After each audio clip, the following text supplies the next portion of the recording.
lab on Tuesday, we did an experiment related to Bernoulli's equation, and that's what we're going to be working on today, is some of the theoretical information that goes behind Bernoulli's equation. And we'll talk about the lab, and I know that there's probably a couple of things that each of you are wondering about on the lab. I'll try and clarify that. The reports will be due on Tuesday, and also the next homework assignment, we've got a bit of a delay. It's kind of unusual that you'll have so long between assignments, but homework 4C isn't due until Tuesday the 28th of October.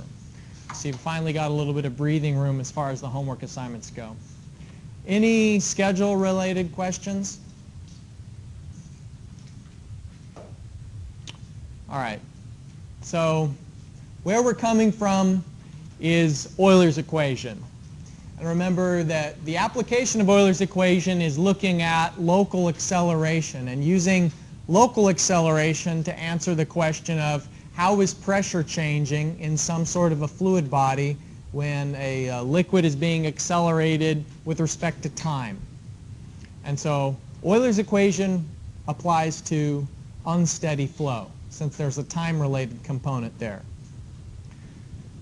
But Bernoulli's equation looks at non-uniform flow. It asks, how do things change when the velocity is changing with respect to position? How is either the pressure or the elevation of the fluid changing when there is non-uniform flow? Or in other words, when there's convective acceleration.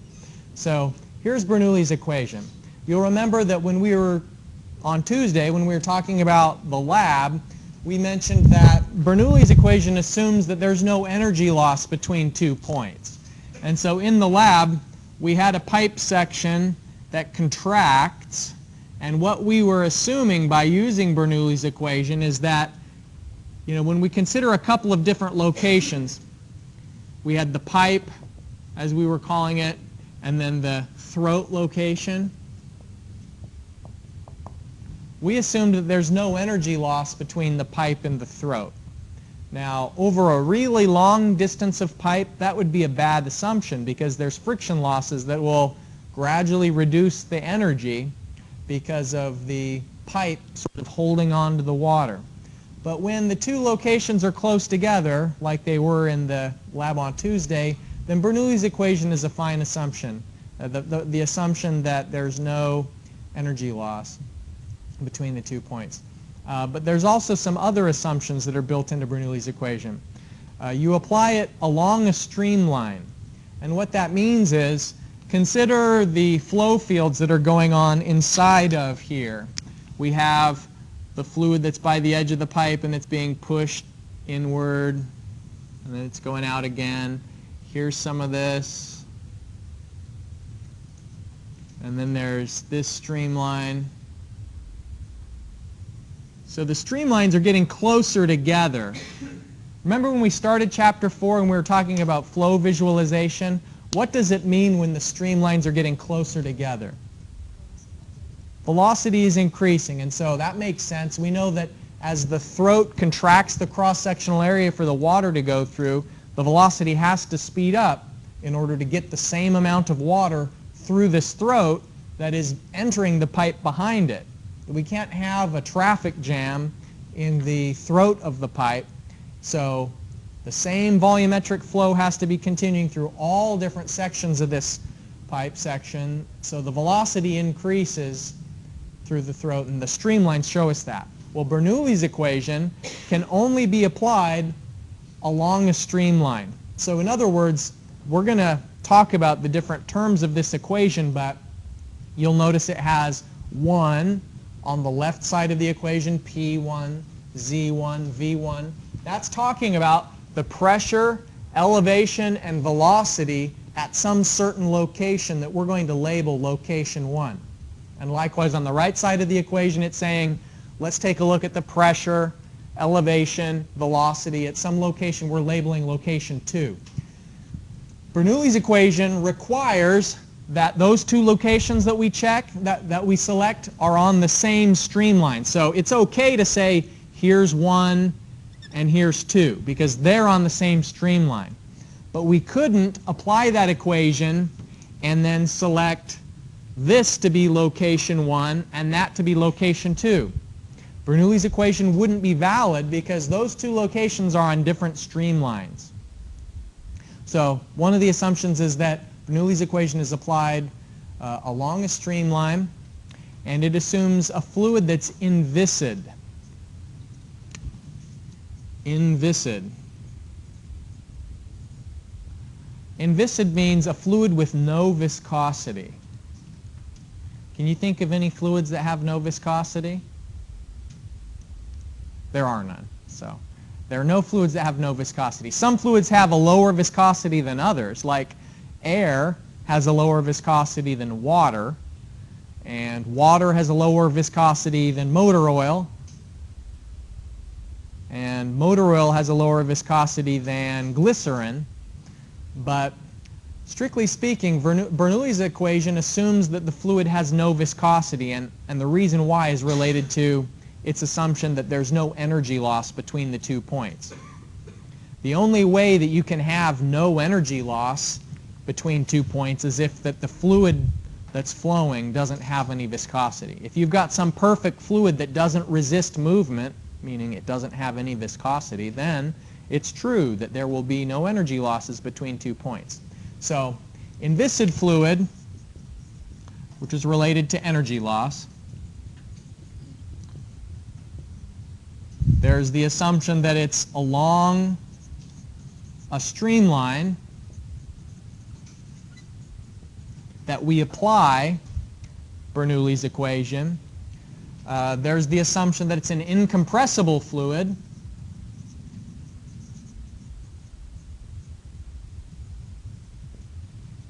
What are the two main divisions of fluids? Liquids and gases.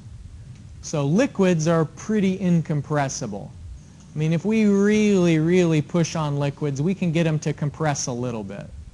Now gases, on the other hand, are pretty easily compressible. And so now think about the implications.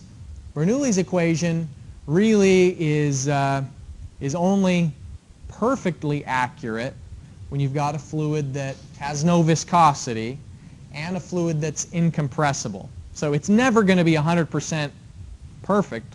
You know, Bernoulli's equation will never be the perfect model for describing what's happening.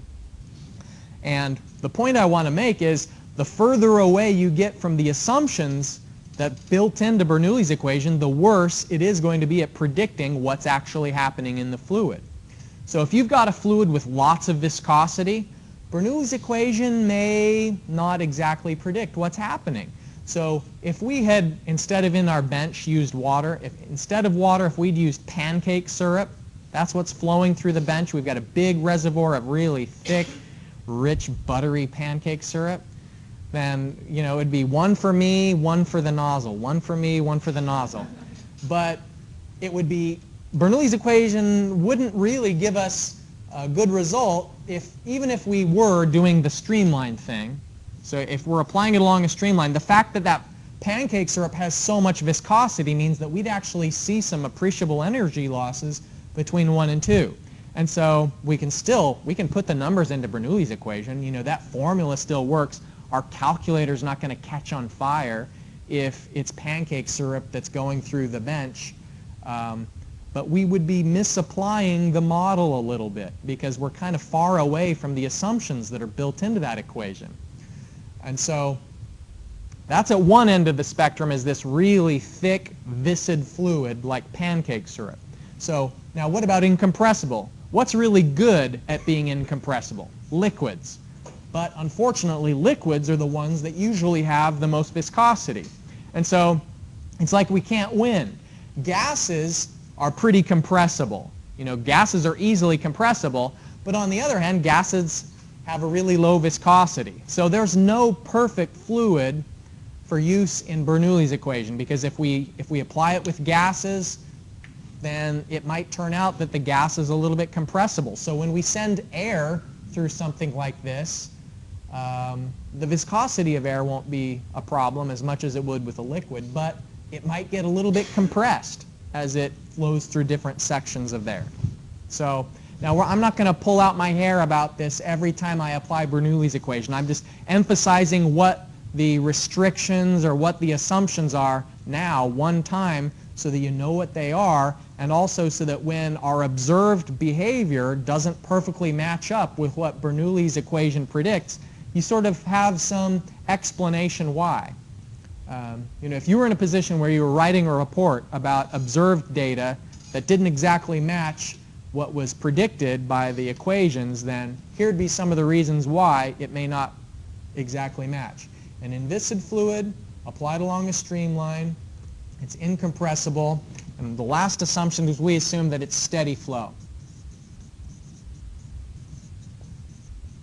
So we apply it when the flow is non-uniform, but it's steady, so that means that the flow rate isn't changing over time. Those are the assumptions. Any questions about the assumptions of Bernoulli's equation? So here it is. Steady flow along a streamline, incompressible, inviscid fluid. So what we did in the lab on Tuesday, along a streamline, we were pretty good with that because the taps are all along the top of the pipe. And so we're going to be drawing from basically the same streamline region.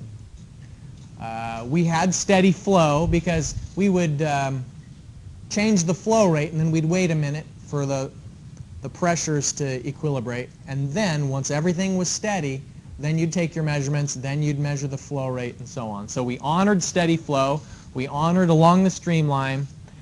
Our fluid was water, which is pretty incompressible. Now, our fluid wasn't inviscid, but our one saving grace is that we were applying this at positions that are so close together that the effects of viscosity aren't going to be very big. Okay. Now, I earlier was talking about the idea of models and how Bernoulli's equation is a model. You can play with model cars, and that represents a big car. Model airplanes represent a large airplane. Those are physical models. And people walking down the runway with fancy clothes on, those are also physical models. That's to give you an idea of what you'd look like if you bought those expensive clothes. So that's a model, right? Well, this is a model too. This equation models the behavior of fluid out in the world. And so this is a numerical model. Or we could even say it's a conceptual model because it says the concept is that when the velocity increases, for example, as it did in the throat of that pipe, when the velocity increases at a location, that the pressure is going to have to decrease at that same location.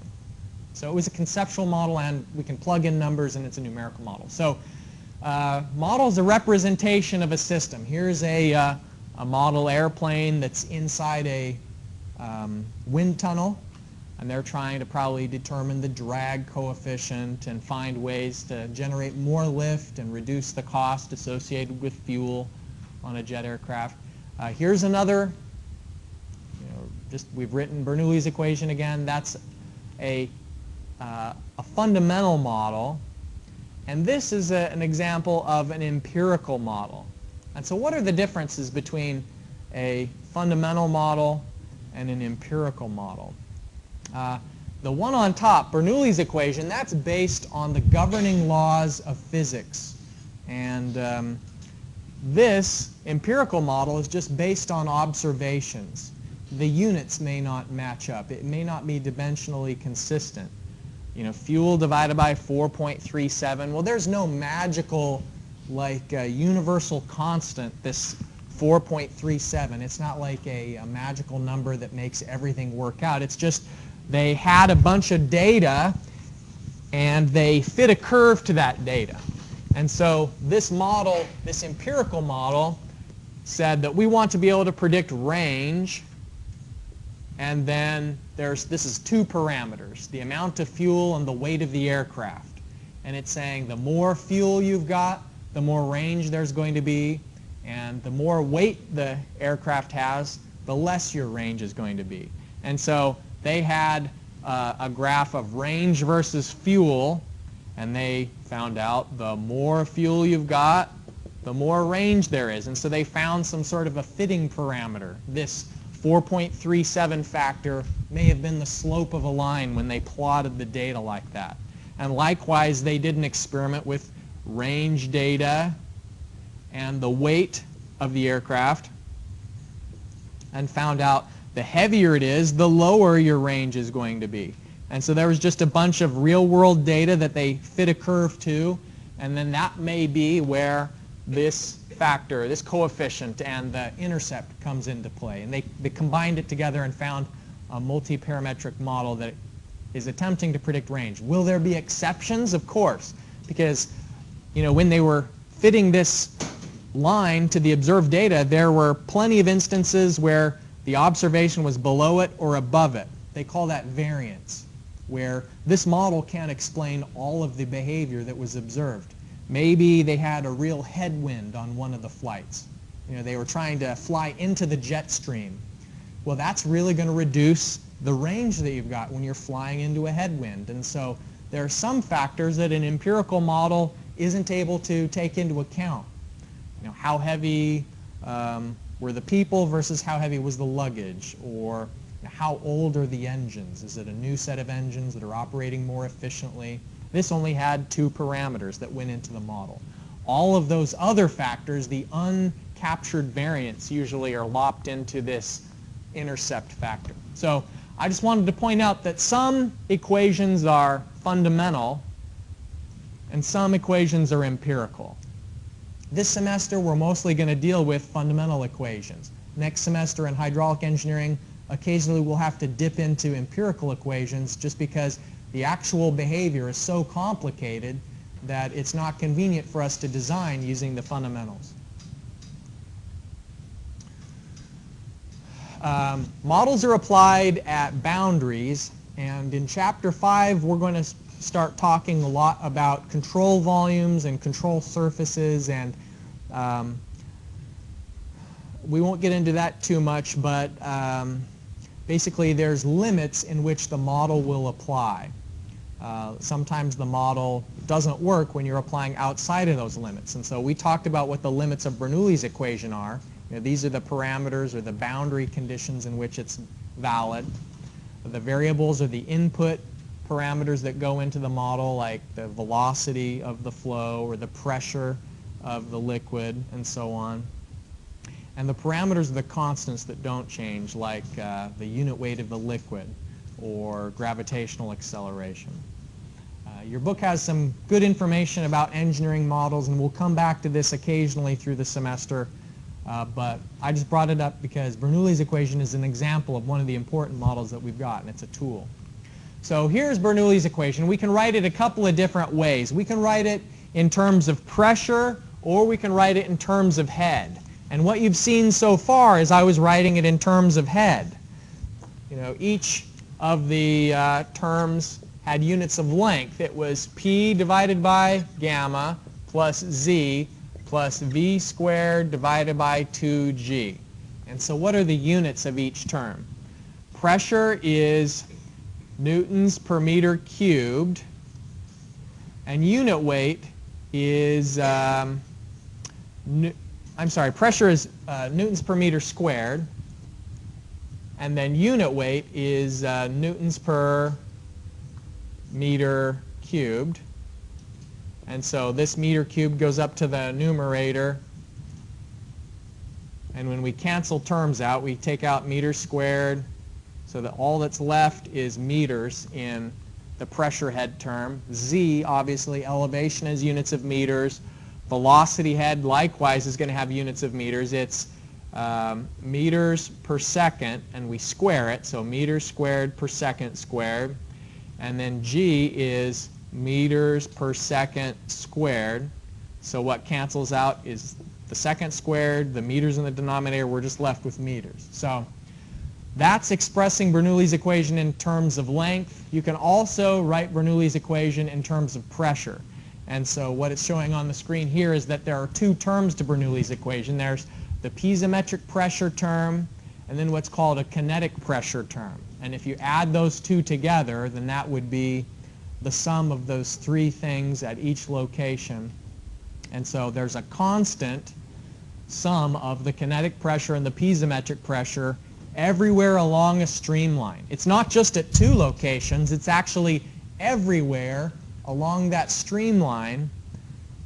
If you add up these three things, it'll be constant. And so we could have made, when we were picking location 1 and location 2, we could have been here and here, or it could have been that it was here and here. It's any place along a streamline, there is a constant value if you add up the three terms, the pressure plus gamma z, and these two together is piezometric pressure, and then density of the fluid times the velocity squared divided by 2.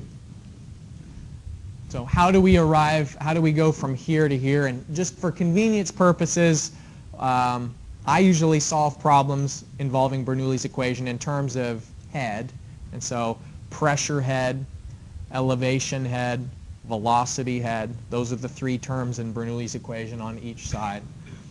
If you divide each one of these terms by the unit weight, that's how we get to Bernoulli's equation in terms of head. So P divided by gamma, and then if we have gamma z divided by gamma, obviously that's just going to be z. And then density divided by gamma, we get g in the denominator from that. So that's where this term comes from. When we had density before, if we divide it by gamma, then we're just left with g in the denominator, since we know that unit weight is density times g.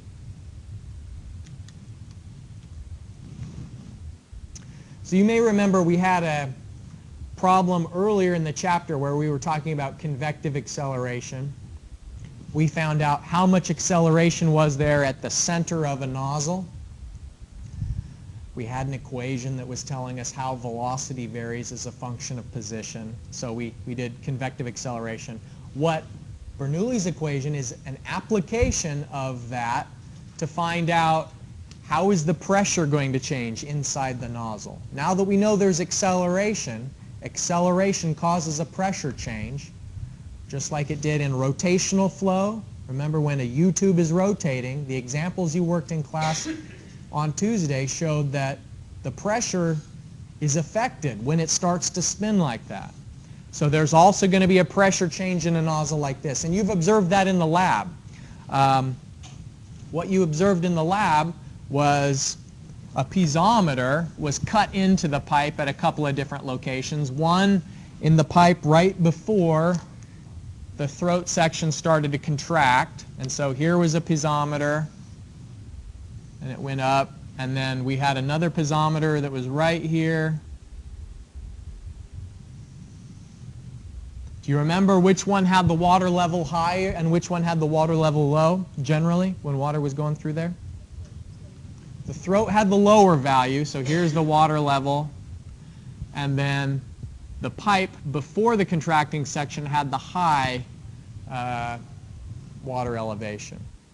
So in Bernoulli's equation, this piezometer is measuring the effect of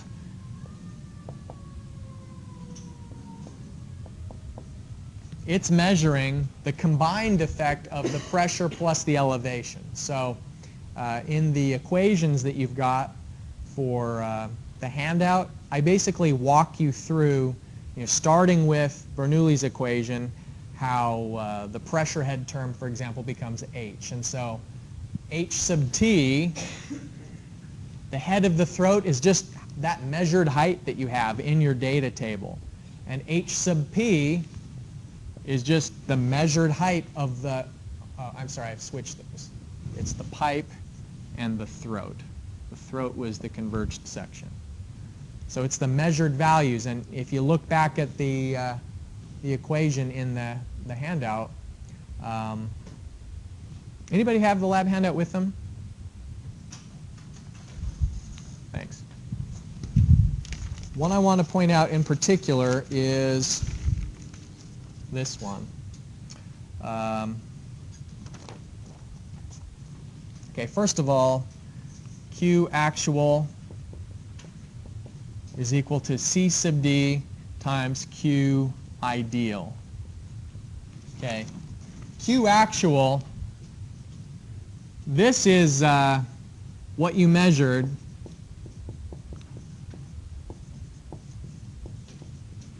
with the stopwatch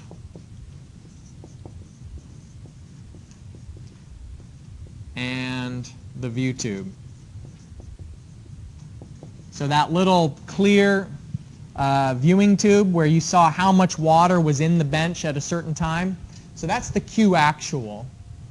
Now the Q ideal, it says that we can calculate the Q ideal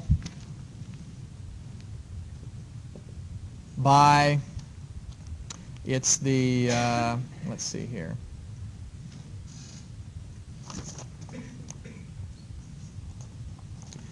Area of the throat,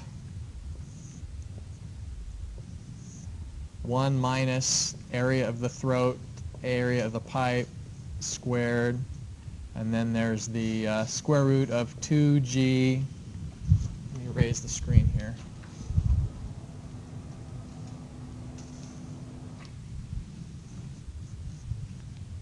And then it's got the pressure of the pipe divided by gamma plus z sub p. So that means h sub p minus h sub t. So you measured values that can give you the ideal flow rate. What the flow rate would be if there really was no energy loss through that section. So you know the diameter of the throat and the pipe, so you can calculate the area of the throat and the pipe. H sub p and H sub t are just the measured values that are how high the water was in that piezometer tube. And so there are no unknowns in this equation, so you can calculate Q ideal directly. You can calculate Q actual directly, and so for each run, C sub d is just the difference between the two. You can find C sub d as Q actual divided by Q ideal, and that tells you, was there energy loss through that Venturi meter? And there was. It's not a perfect Venturi meter, and that's what C sub d accounts for. And so then if you look a little bit later in the handout, it tells you how to calculate K. K basically takes into account C sub d and this term of the ratio of the areas. Thank you. Okay, so I just wanted to mention how this theory ties together with what you've done in the lab this past Tuesday. Hope that helps you with the calculations. Let's use an example just to try out Bernoulli's equation.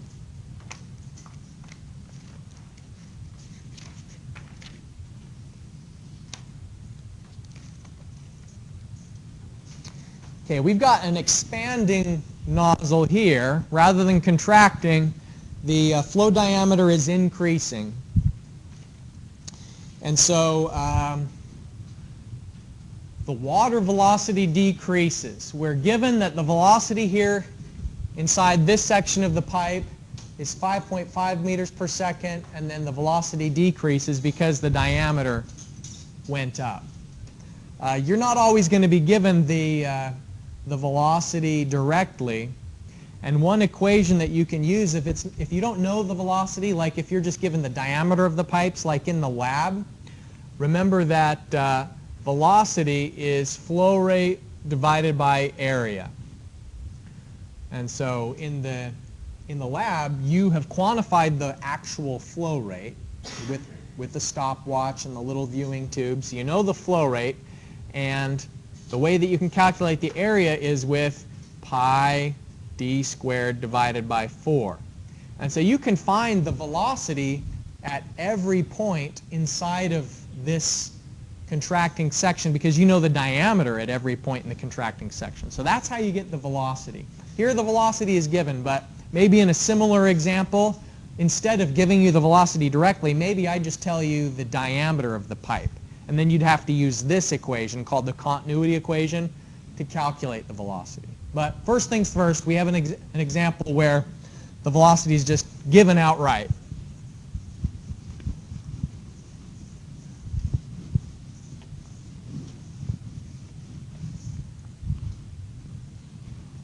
Any questions about anything I've been talking about so far? I really would love it if anybody who's not perfectly crystal clear on everything that I've said so far today would ask me a question. I know I ramble and I go off into left field and I have lots of tangents, so you would not be in the wrong if you had questions or weren't certain. This is hard stuff, so you should have questions. So for our experiment, you calculate the pressure Uh-huh. for each one? No, wait. Calculate the pressure? No, you're measuring the effect of the pressure. So, like when you measured how high the water went, what this is it is pressure in the pipe divided by gamma plus the effect of its elevation above the datum. So, yeah, pressure isn't one of the things we calculate. You know, in this one, we're going to calculate pressures in this example because there's no piezometer coming off of it. But in the lab, we had the piezometer just to show us what the pressure was. Good question. Who else has a good question? Nobody? All right. Well, then we'll do this example.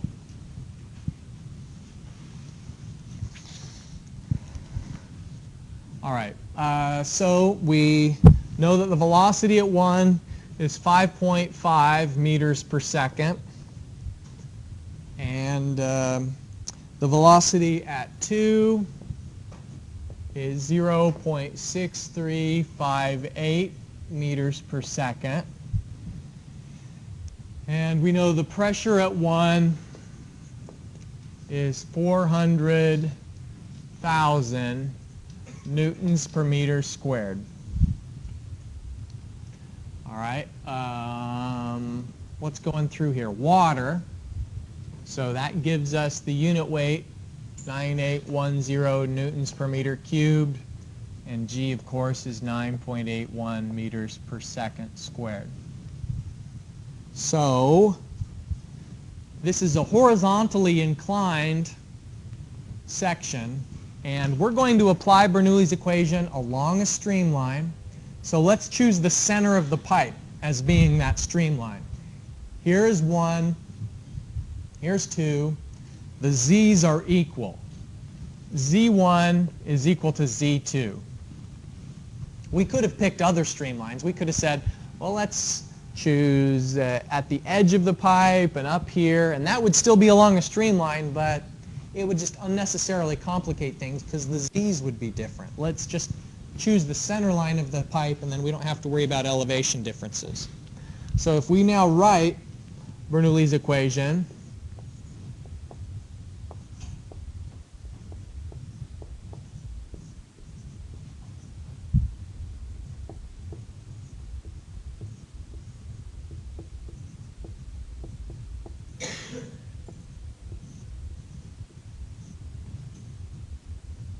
we can cancel out the z terms since the elevation at 1 and the elevation at 2 are the same.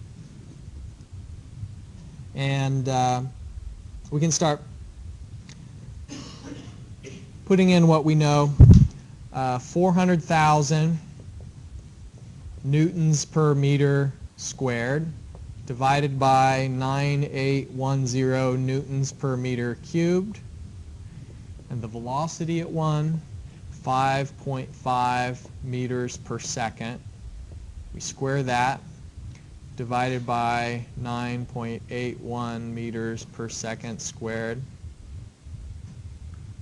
The pressure at 2 is the unknown, so P2 divided by 9.9810 newtons per meter cubed. And then the velocity at 2 is known, 0.6358 meters per second. We'll square that, divided by 2 times 9.81 meters per second squared. So just substituting in the known values of pressure and velocity. The one unknown we've got is the pressure at 2. So this first term is going to be 40.775 meters. The second term is 1.5418 meters. This last term is 0.0206 meters. Let's just pause for a minute and try and think about what these different intermediate values actually represent. All right. It's saying that at 1, the pressure that's in the pipe is equivalent to a water depth of 40.775 meters. You'd have the same pressure that deep into a tank that you've got inside of this pipe. In this next term, 1.5418, that means that the velocity of the flow has as much energy in it as is equivalent to a pressure of 1.55 meters of depth. And so, it's got kinetic energy.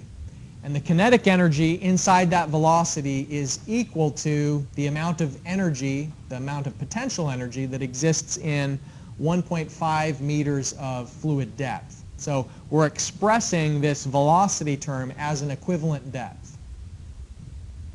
And likewise, on the right-hand side, the flow slowed down, and so there's a lot less kinetic energy there. If you compare the two, when we had 5.5 meters per second, there was about 1.5 meters equivalent depth. Now that the fluid is moving so slowly, it's only going 0.6 meters per second, there's only 0.02 meters of equivalent depth there. So we can calculate the pressure at 2. P2 is, if we add up all those values together, it is 42.296 meters times 9810 newtons per meter cubed. So P2 is 414,923 newtons per meter squared.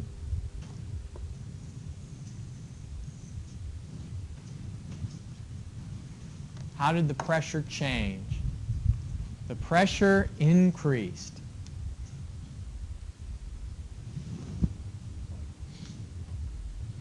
Sometimes students feel that Bernoulli's equation is a little bit unexpected, like the results that you get, because it would be understandable if you thought of this small diameter pipe as being like really confining. So like if you're just thinking in like conceptual terms, it would be understandable if you thought, well, it's so confining, the pressure's big here, but then when it gets out, the water can spread out more, and so it's less confined. And so you maybe, if you didn't know better, if you didn't have Bernoulli's equation, you'd maybe say that the pressure at 2 is going to be lower just because there's more space, right? But the numbers don't lie. It says that it's not about how much space there is in the pipe, it's about what's the velocity of the fluid. And since the velocity slowed down, the energy that was existing in faster velocity has been transitioned. There used to be some extra energy in the velocity term, and that extra energy in the velocity term has been translated into additional pressure. So everything is equal. There's no energy losses between 1 and 2. It's just where the energy is has changed from a little bit more velocity, and over here it changed into a little bit more pressure.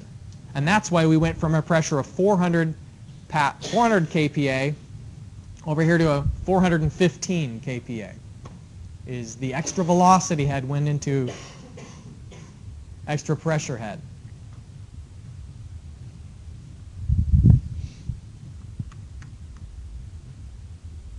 Any questions about this example? I've got a question for you. What are the assumptions of Bernoulli's equation? Do I still have them on the board? Oh, darn. I meant to erase that. So, yeah. Incompressible, inviscid, which those two are mutually exclusive, along a streamline, and for steady flow. So which of those did we violate here in this example? It's water. So water's pretty incompressible. We're not too far off base with incompressible.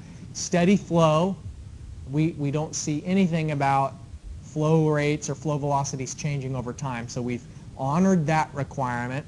We picked along the center line of the pipe, and so we honored the requirement of it being along a streamline. But this is not an inviscid fluid. Water does have a viscosity. The viscosity of water is 1 times 10 to the minus third Newton seconds per meter squared. So that's not the highest viscosity fluid in the world, but it's not inviscid. So we have to make sure that these 2 points are pretty close together. Or another thing to think about is if the water's moving really fast, there could be some turbulence in a transition like this. You know, we've already talked about laminar flow versus turbulent flow. When you've got laminar flow, a transition like this isn't going to cause much of an energy loss. But if you've got turbulent, fast-moving liquid, then there's going to be all sorts of they're called eddies and vortices, just lots of flow that isn't going in the established average pattern. It'll maybe be doubling back, and there'll be a little swirl at a location. And so, you know, maybe the pressure at 2, if there are energy losses, the pressure wouldn't be as high as maybe we're expecting. So think about, this is in theory what the pressure should be at 2. What if we actually had this thing in the lab? If we actually had this nozzle in the lab and we connected a pressure gauge at 1 and a different pressure gauge at 2, then what I would predict is that we should see probably in reality the pressure at 2 isn't going to be as high as this says it will be, because some of the energy will be lost to turbulence, and so this is maybe an upper limit of the pressure you should expect to see at 1. So that goes back to our discussion last time on the directionality of data. Always be thinking, how does what, you know, I violated some assumptions in applying Bernoulli's equation when I shouldn't. So how is my data going to react to that? Is it going to, should the pressure be higher than it ought to be according to theory when I observe it in the lab? Is it going to be higher or is it going to be lower? So in this case, the directionality analysis tells us at 2 the pressure would be lower. Okay, here's one for you. I'd like you to try and work with a partner here. This is a tricky one. Let me explain a little bit about this before I turn you loose on it. It's tricky. I'll give you a head start and then I'll start writing the solution on the board. We've got both a differential manometer and a nozzle. So this is, you know, 2 different problems in one. So we've got the Bernoulli's equation that's happening, and then we've got the manometer equation. Inside of the tube, conditions are static in that manometer tube. So this differential manometer is actually pointed right into the flow. And that's similar to half of you on Tuesday, the ones that were using the arm-filled device. The very last tap was actually similar to this in that it was pointed at the flow direction. Rather than just being connected to the side on the arm-filled device, the last tap is actually intercepting the flow lines. And so let me erase this and we'll talk about what that downstream tap is seeing.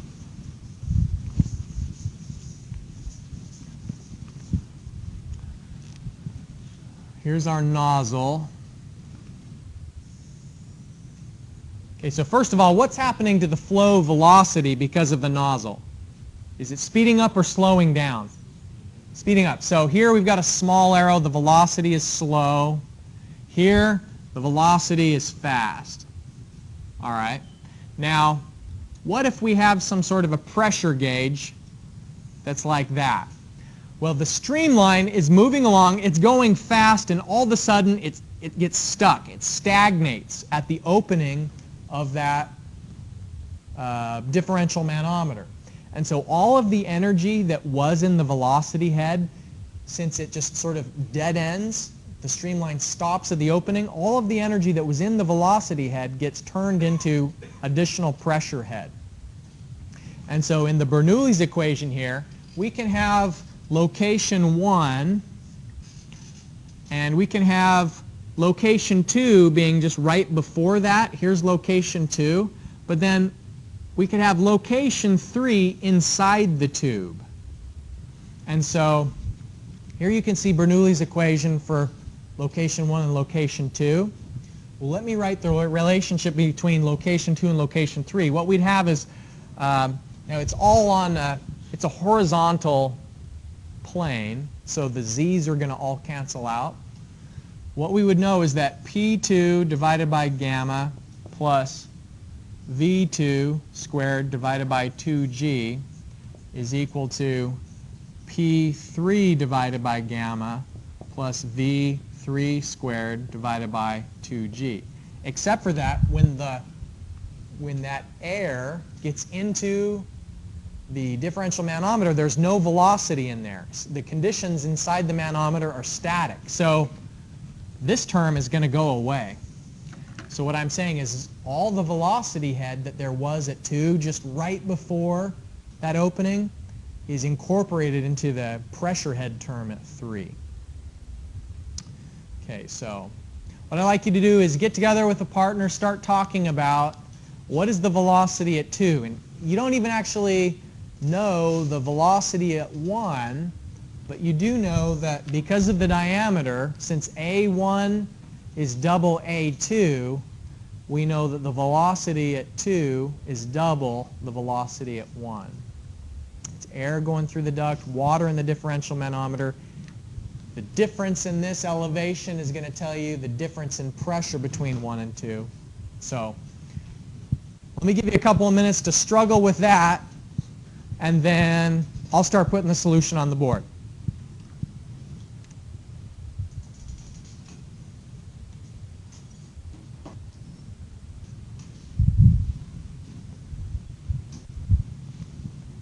This problem has two parts. It's got the Bernoullis part and the manometer part. And if we start with the manometer, we can know that the pressure at 1 and the increased pressure that comes of going downward through a fluid. So we're just basically applying the hydrostatic equation starting at 1.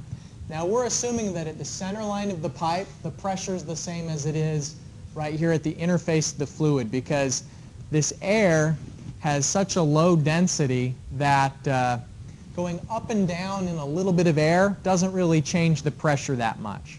So I'm starting off with the assumption that at the center of the pipe, the pressure is the same as at the interface of the water. But now, when I go down through water, since water is relatively dense, the pressure increases quickly. So I'm not going to neglect the difference in pressure in the water in the same way that I did when I went up and down through a little bit of air. It does this about every lecture now. It doesn't have much of a memory. All right. So that's why I'm saying P1 plus 0.1 times 9810. So that gives me the pressure here at this interface, which is the same as the pressure inside the tube just to the right of location 2. I'm calling that, on the drawing it says location T. You know, it's inside the tube. Here previously I've referred to it as location 3. So I find the difference in the pressure, and I can substitute that difference in pressure into rearranging Bernoulli's equation. So when I rearrange Bernoulli's equation for comparing locations 1 and locations 3, I'll solve it in terms of the difference in pressure, P3 minus P1. And that just so happens to be what I found with the manometer, is the difference in pressure between location 3 and location 1. So I can substitute that known pressure difference of 981 pascals into the rearranged Bernoulli's equation and find that the velocity at 1 is 40.4 meters per second. The velocity at 2, 80.8 meters per second, since the velocity at 2 is double the velocity at 1.